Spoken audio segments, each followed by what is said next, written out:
Good morning students, welcome to our class. Today I am going to solve problems 4th one, 5th one and 6th one from exercise 8.1. Come to the fourth question. This is very most important question for 4 marks question. Don't skip this one. వినండి 4th one, 5th one సిమిలర్గా ఉంటాయి. వినండి 2-3 times practice చేయండి. చాలా important question. Come to the question here is prove that a line drawn through the midpoint of one side of a triangle. So let me draw here triangle. I am drawing here triangle ABC. Okay, a line drawn through the midpoint of one side of a triangle. So ఒక లైన్ని draw చేస్తున్నా ఆ line అనేది one side of a triangle అంటే from triangle ఏబీలో అది ఎక్కడ intersect అయింది అంటే మిడ్ పాయింట్లో ఇంటర్సెక్ట్ అయింది అని ఇచ్చారు. Mid point of one side of a triangle. ఓకేనా? సో ఆ లైన్ని నేను ఐఎమ్ మార్కింగ్ విత్ డిఈ అనుకుంటున్నాను. Okay, and that line is parallel to the another side. అంటే ఈ డిఈ అనేది బీసీకి ఎలా ఉంటుంది అంటే ప్యారలల్గా ఉంటుంది అని ఇచ్చారు మనకి. ప్యారలల్గా ఉంటూ ఒక్క సైడ్లో మిడ్ పాయింట్ నుంచి పాస్ అయితే that line is bisects the third side అని ప్రూవ్ చేయాలి. బైసెక్ట్స్ అంటే ఈక్వల్ పార్ట్స్గా డివైడ్ చేస్తుంది. ఎప్పుడు డివైడ్ చేస్తుంది? ఈ అనేది మిడ్ పాయింట్ అయినప్పుడు. అంటే నథింగ్ బట్ మనం ఏమైనా ప్రూవ్ చేయాలి అని అంటే ఇక్కడ ఏఈ ఈక్వల్స్ టు ఈసీ అని ప్రూవ్ చేయాలి. బైసెక్ట్స్ టు ఈక్వల్ పార్ట్స్గా డివైడ్ చేస్తుంది అని ప్రూవ్ చేయాలి. ఈ స్టేట్మెంట్ కనుక వస్తే we can say that is E is the midpoint of AC అని వస్తుంది. I hope I am clear. Okay, look at the given statement here is a line drawn through the midpoint of one side of a triangle. So ఒక side నుంచి మన లైన్ని draw చేస్తున్నాం. అది ఎక్కడ intersect అయింది అంటే మిడ్ పాయింట్ దగ్గర ఇంటర్సెక్ట్ అయింది. అంటే D is the midpoint of the AB. Along with that point, that line is parallel to the third side. అంటే DE is parallel to the BC అని ఇచ్చాడు. దాని తర్వాత ఆ లైన్ అనేది ఏసీని ఎక్కడ ఇంటర్సెక్ట్ చేయాలంటే బైసెక్ట్ చేస్తుంది. బైసెక్ట్ టూ ఈక్వల్ పార్ట్స్గా డివైడ్ చేస్తుంది. అంటే ఏఈ ఎంత ఉంటుందో ఈసీ కూడా అంతే ఉంటుంది. అది ఎప్పుడు పాసిబిలిటీ ఉంటుంది? ఈ అనేది ఏసీకి మిడ్ పాయింట్ అయినప్పుడు పాసిబిలిటీ ఉంటుంది. అంటే we have to proof AE equals EC అయినా ప్రూవ్ చేయొచ్చు. లేదంటే వీ కెన్ రైట్ ఈ is the mid point of AC. Okay, I hope I'm clear. Now come to the proof. Here is given. What is here given is in triangle ABC, D is the అదే కదా నేను చెప్పింది ఇక్కడ mid point of AB and DE is parallel to the BC. ఓకేనా? Similarly DE meeting AC at E అయ్యేలాగా అదేగా మనకి ఇచ్చిన కండిషన్ కంప్లీట్గా అదే స్టేట్మెంట్ నేను ఇక్కడ రాసాను. డి అనేది ఏబికి మిడ్ పాయింట్ అవ్వుతూ డిఈ లైన్ అనేది బీసీకి ఎలా ఉంటుంది? ప్యారలల్గా ఉంటుంది. ఆ డిఈ లైన్ అనేది ఏసీని ఈ పాయింట్ దగ్గర ఇంటర్సెక్ట్ చేస్తుంది అని మనకి ఇచ్చారు ఇక్కడ. అప్పుడు మనం ఏమని ప్రూవ్ చేయాలి అంటే బైసెక్ట్ చేస్తుంది అంటే నథింగ్ బట్ టూ ఈక్వల్ పార్ట్స్గా డివైడ్ చేస్తుంది అని ప్రూవ్ చేయాలి. Now come to the required to proof. మనం ఏమని ప్రూవ్ చేయాలి? E is the mid point of AC. దాన్నే మిడ్ పాయింట్ అంటున్నాను కదా. That is nothing but E is bisects the AC అంటే ఈక్వల్ పార్ట్స్గా డివైడ్ చేస్తుంది. That is AE equals to EC అని ప్రూవ్ చేయాలి. ఓకేనా? Now come to the proof. I hope I'm clear about the given statement and required to proof. ఓకేనా? Now here from triangle ABC మనకు condition ఇచ్చారు ఇక్కడ. Parallel అని కనిపించిందంటే ఖతం. ఇక మనం ఏం వాడాలి అక్కడ? బీపీటీ వాడాలి. In triangle ABC, D is parallel to the BC and statement ఇచ్చారు. ప్యారలల్ అంటున్నారు కదా. సో బీపీటీ స్టేట్మెంట్ ఏంటిది, DE is divides the sides AB and AC in the same రేషియోలో డివైడ్ చేస్తుంది అని రాయాలి. So that is nothing but what is that ratio, AD by DB is equals to AE by AC. Since ఎక్కడి నుంచి వచ్చింది ఇది, by using BPT. I hope I'm clear. Okay, నా ఇక్కడ వరకు వచ్చింది. దాని తర్వాత ఇంకొక కండిషన్ ఏమి ఇచ్చారు, D is the mid point of AB అన్నారు. మిడ్ పాయింట్ అంటే ఏంటిది, D is divides the AB side in the same రేషియోలో డివైడ్ చేస్తుంది లేదా ఈక్వల్ పార్ట్స్గా డివైడ్ చేస్తుంది అని కూడా అనొచ్చు మనం. So I'm writing here D is the mid point of AB. ఏబికి డి అనేది మిడ్ పాయింట్గా వర్క్ చేస్తుంది అంటే ఏబిని ఈక్వల్ పార్ట్స్గా డివైడ్ చేస్తుంది. That is nothing but AD is equals to the DB. So I am taking, this is equation number 1, this is equation number 2. From 1 and 2, okay, in the place of AD can I substitute DB ఎందుకంటే mid point అన్నాను కదా, equal పార్ట్స్గా divide చేస్తాను. So ఇక్కడ నేను AD ప్లేస్లో DB రాస్తున్నా. DB by DB equals to AE by AC. DB get cancel అయ్యి నాకు ఇక్కడ ఏమొచ్చింది ఇక్కడ. So I'm doing in right side part. Okay, 1 equals to AE by EC అని వచ్చింది. ఓకే, ఇక్కడ క్రాస్ మల్టిప్లికేషన్ డినామినేటర్లో ఏదంటే 1 క్రాస్ మల్టిప్లికేషన్ చేస్తే we got here AE equals to EC అని వచ్చింది. అదేనా మనం ప్రూవ్ చేయాల్సింది. అంటే నథింగ్ బట్ ఏమొచ్చింది మనకి ఇక్కడ, ఈ bisects the AC. I hope I am clear. Bisect చేస్తుంది అంటే నథింగ్ బట్ ఏంటిది, E is the midpoint of AC. అదేనా మనం ప్రూవ్ చేయాల్సింది. I hope I'm clear about this one. మళ్ళీ ఒకసారి ఎక్స్ప్లెయిన్ చేస్తా చూడండి. సింపుల్ లాజిక్, అసలు లాజికే లేదు. డి అనేది మిడ్ పాయింట్ అని ఇచ్చారు. ఓకేనా, మిడ్ పాయింట్ గుండా పాస్ అవుతూ ఒక లైన్ని డ్రాన్ చేస్తే ఆ లైన్ అనేది బీసీకి ప్యారలల్గా ఉంటుంది అని ఇచ్చారు. ప్యారలల్గా ఉంటూ మిడ్ పాయింట్ గుండా పాస్ అయిన లైన్ అనేది ఏసీని కూడా బైసెక్ట్ చేస్తుంది అంటే అది కూడా మిడ్ పాయింట్ దగ్గర ఇంటర్సెక్ట్ అవుతుంది అని మనం ప్రూవ్ చేయాలి. నథింగ్ బట్ బైసెక్ట్ కదా, 2 equal parts, that is AE equals to EC అని ప్రూవ్ చేయాలి మనం. ఓకేనా, సో ప్యారలల్ అని వచ్చింది అని అంటే we have to use BPT. That is the most important. So బీపీటీని అప్లై చేస్తే నాకు సేమ్ రేషియోలో డివైడ్ చేసింది. That is AD by DB equals to AE by EC. I taken that is equation number 1. ఓకేనా, దాంతోపాటు నాకు డి అనేది ఏ point అని ఇచ్చారు, మిడ్ పాయింట్ అని ఇచ్చారు. మిడ్ పాయింట్ అంటే ఏబీని 2 ఈక్వల్ పార్ట్స్గా డివైడ్ చేస్తుంది. So AD is equals to DB రాసాను నేను. That is equation number 2. So in equation 1 I substitute in the place of AD, that is DB. Equal అన్నారు కదా, సో నేను ఏడీ ప్లస్ డీబీని సబ్స్టిట్యూట్ చేస్తే DB get cancel, I got 1. Cross multiplication చేస్తే ఇక్కడ AE equals to EC అంటే AE EC parts equal parts అని వచ్చాయి. నథింగ్ బట్ ఈ అనేది ఏం చేస్తుంది అంటే ఏసీని బైసెక్ట్ చేస్తుంది. ఎప్పుడు బైసెక్ట్ చేస్తుంది అని అంటే అది మిడ్ పాయింట్ అయినప్పుడే పాసిబిలిటీ ఉంటుంది. సో వీ కెన్ కంక్లూడ్ ఈ is the mid point of AC.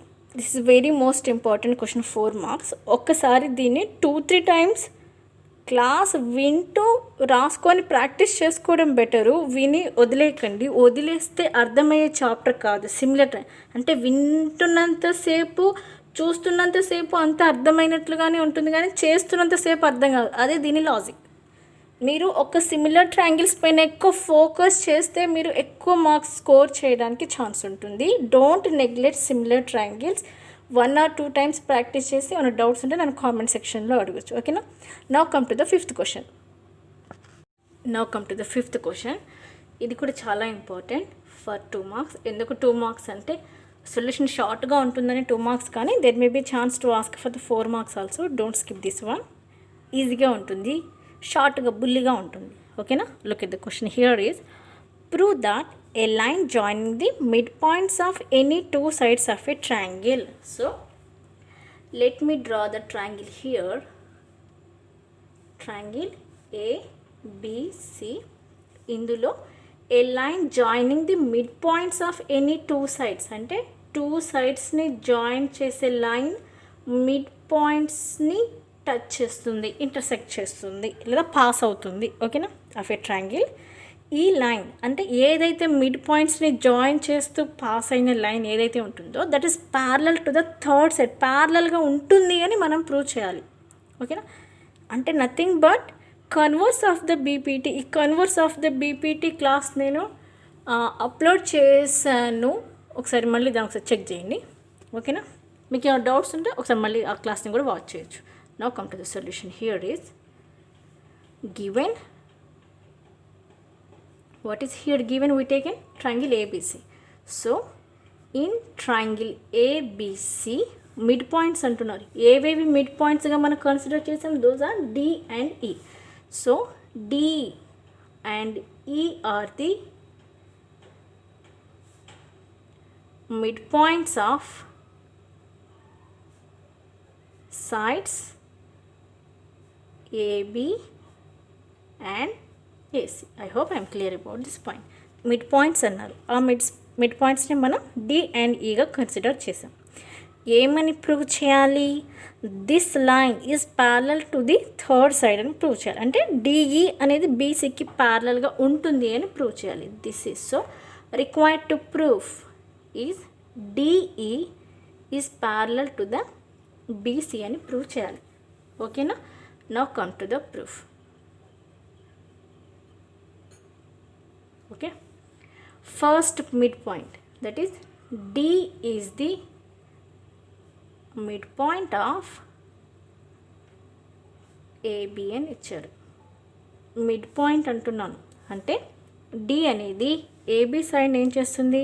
Bisect చేస్తుంది. అంటే నథింగ్ బట్ టూ ఈక్వల్ పార్ట్స్గా డివైడ్ చేస్తుంది. That is nothing but AD equals to DB. ఓకేనా? ఇక్కడ నేనేం చేస్తున్నానంటే can I write AD equals to 1 into DB. ఎక్కడైనా ఏ వేరియబుల్ అయినా కాన్స్టెంట్ అయినా whatever it may be దానికి మల్టిపుల్గా ఏముంటుంది అంటే 1 ఉంటుంది. ఓకేనా? ఇప్పుడు నేను DBని ఏం చేస్తున్నానంటే లెఫ్ట్ సైడ్ షిఫ్ట్ చేస్తున్నాను. మల్టిప్లైయర్లో ఉంది కదా, లెఫ్ట్ సైడ్ షిఫ్ట్ అయితే అది డివైజర్గా కన్వర్ట్ అవుతుంది. అంటే AD by DB equals to 1. We got equation number 1. I hope I'm clear. ఏం లేదు, మిడ్ పాయింట్స్ అన్నారు. So I chosen at the first time D is the midpoint of the AB. Midpoint అంటున్నాను కదా. So ABని ఏం చేస్తుంటే bisect చేస్తుంది, two equal పార్ట్స్గా divide చేస్తుంది. Those are AD equals to DB. మల్టిప్లైగా ఏది లేదంటే 1 ఉన్నట్టు. వాట్ ఆర్ ఏదే కాన్స్టెంట్ ఆర్ వేరియబుల్ 1 ఇంటూ DBగా రాయొచ్చు. లేదా మీరు డైరెక్ట్గా ఈ స్టెప్ రాసినా ప్రాబ్లం లేదు. మీకు అర్థం అవ్వడానికి నేను అడిషనల్గా ఒక స్టెప్ రాసాను అంతే. 1 ఇంటూ DB. DBని లెఫ్ట్ సైడ్ షిఫ్ట్ చేస్తే AD by DB equals to 1. That is equation number 1. ఏది D మిడ్ పాయింట్గా చూస్ చేసుకుంటే ఈక్వేషన్ నెంబర్ 1 వచ్చింది. By using second one, that E is the mid point of AC. Already ఇచ్చారు ఈ పాయింట్. Mid point అంటున్నాను కదా. Similarly E is bisects the side AC. Equal పార్ట్స్గా డివైడ్ చేస్తుంది. That is AE equals to EC. Similarly నేను ఇక్కడ right side ఏం చేస్తున్నా అంటే 1 ఇంటూ ECగా రాస్తున్నా. ECని లెఫ్ట్ సైడ్ షిఫ్ట్ చేస్తే AE by EC equals to 1. That is I'm taking equation number 2. Okay, from 1 and 2 మీరు జాగ్రత్తగా అబ్జర్వ్ చేస్తే మనకేమొచ్చింది? రైట్ సైడ్ పార్ట్స్ ఈక్వల్ అని వచ్చింది. 1 1 వచ్చింది. అప్పుడు we can equal their left side parts. There are AD by DB is equals to AE by EC. This ratio we got. I hope I'm clear. Just ఏం లేదు, ఏం చేశాను నేను ఇక్కడ ప్రూఫ్లో ఆల్రెడీ 2 మిడ్ పాయింట్స్ అన్న కాన్సెప్ట్ ఇచ్చారు నాకు. ఇక్కడ మిడ్ పాయింట్ని యూస్ చేసి మిడ్ పాయింట్ అని బైసెక్ట్ చేస్తుంది, 2 ఈక్వల్ పార్ట్స్గా డివైడ్ చేస్తుంది. So AD equals to DB రాసాను నేను. మల్టిప్లేయర్గా ఎప్పుడైనా 1 ఉంటుంది కదా, ఎదర్ వేరియబుల్ అయినా సరే కాన్స్టెంట్ అయినా సరే. సో 1 ఇంటూ డీబీగా రాసాను. డీబీని లెఫ్ట్ సైడ్ షిఫ్ట్ చేస్తే I got 1 ratio, that is I'm taking equation number 1. Similarly ఈని కూడా మిడ్ పాయింట్గా ట్రీట్ చేస్తే నాకు ఈక్వేషన్ నెంబర్ 2 వచ్చింది. From 1 and 2 equations right side part 1 1 వచ్చింది, ఈక్వల్ వచ్చాయి. So we can equal their left side parts. ఒక రేషియో వచ్చింది. What is that ratio? Here we got AD by DB equals to AE by, sorry this is not EC, AD by DB equals to AE by EC అని వచ్చింది. అంటే AD by DB equals to AE by EC equal ratio వచ్చింది.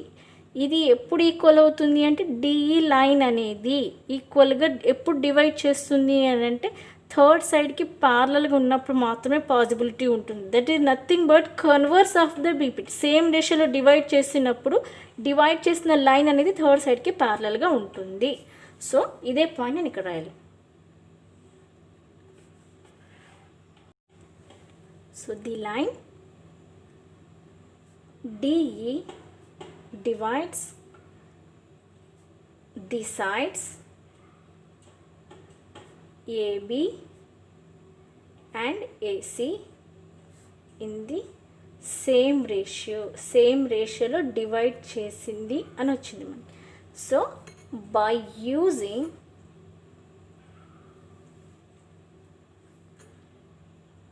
Converse of BPT అంటే same రేషియోలో divide చేసింది అని అంటే ఏదైతే లైన్ డివైడ్ చేసిందో that line is parallel to the third side, means nothing but D is parallel to the BC.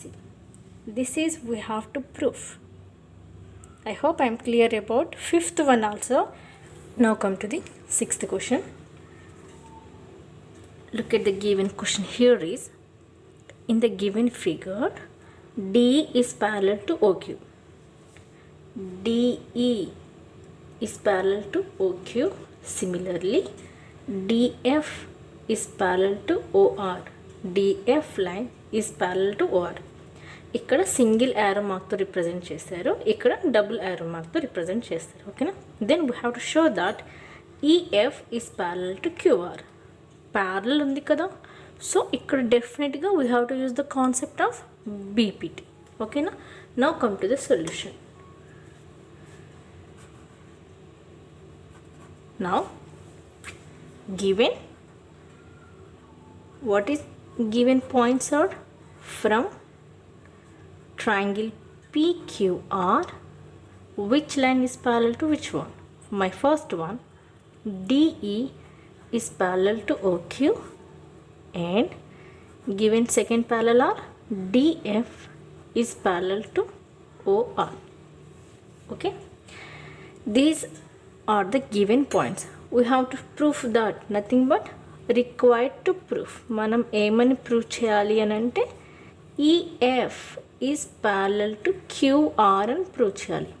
EF line is parallel to QR అని మనం ప్రూవ్ చేయాలి. ఓకేనా? Now come to the solution. Nothing but proof.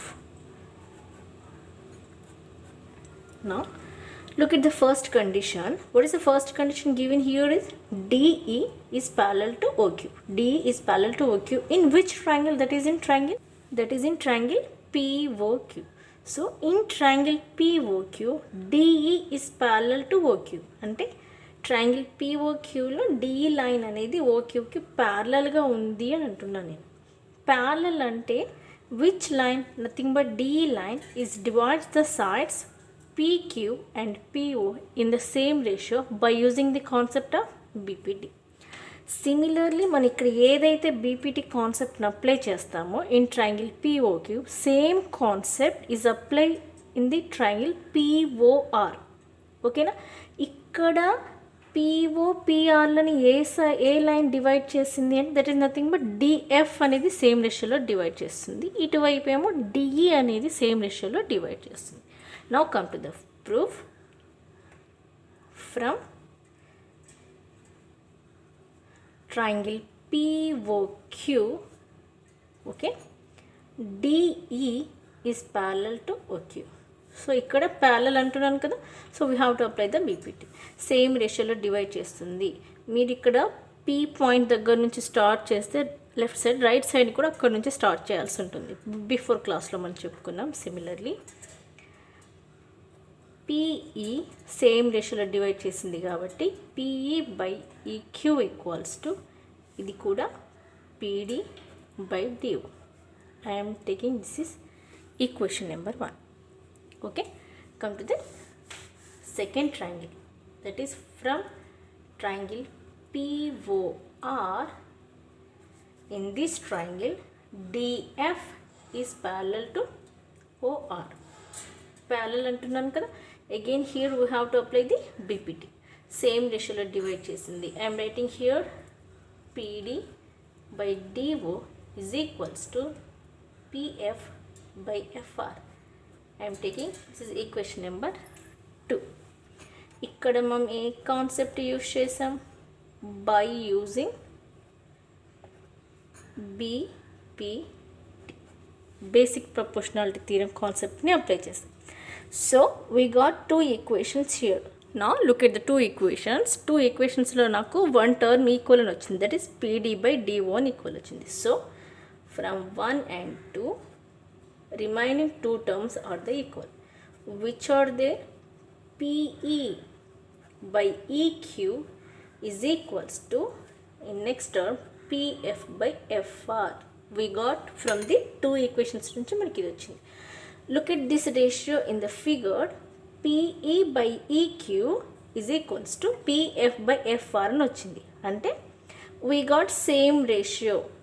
By EF is divides, look at here, we got the ratio, that is PE by EQ equals to PF by FR అని వచ్చింది. Means nothing but from the figure PE by EQ is equals to PF by FR. This means nothing but EF line is divides PQ and PR sides in the same ratio. అంటే EF line అనేది PQ PR sides-ని same రేషియోలో divide చేస్తుంది అని వచ్చింది. Divide చేస్తే this line is parallel to the third side by using the converse of BPT. అదేనా మనం prove చేయాల్సింది. So I'm writing my conclusion here, that is EF line అంటున్నాను కదా. ఈఎఫ్ బార్ లైన్ అంటే మీరు బోత్ సైడ్స్ ఆర్ మార్క్తో కూడా represent చేయొచ్చు, nothing matter. Divides the sides PQ and PR in the same ratio. Same ratio లో divide చేస్తుంది. So here we're using by using converse of BPT same రేషియోలో divide చేస్తే divide చేసిన line nothing but EF is parallel to the third side, that is nothing but QR. This one we have to prove. Okay, I hope I am clear about 6th one also. In next class we will meet with 7th one, 8th one, 9th questions. Especially అందులో 9th question construction చాలా important, అది మాత్రం skip చేయకండి. అది అర్థమైతేనే మీకు 4 marks similar triangles construction draw చేయడానికి ఈజీగా ఉంటుంది. సో నెక్స్ట్ క్లాస్ కోసం వెయిట్ చేస్తూ ఉండండి. నా సిమిలర్ ట్రయాంగిల్స్ క్లాసెస్ అన్నీ మీకు చాలా బాగా నచ్చుతున్నాయి. Thank you so much for your supporting guys. ఈ క్లాస్ కనుక నచ్చినట్లయితే లైక్ చేయండి, షేర్ చేయండి, కామెంట్ చేయండి, సబ్స్క్రైబ్ చేసుకోవడం మాత్రం మర్చిపోవద్దు.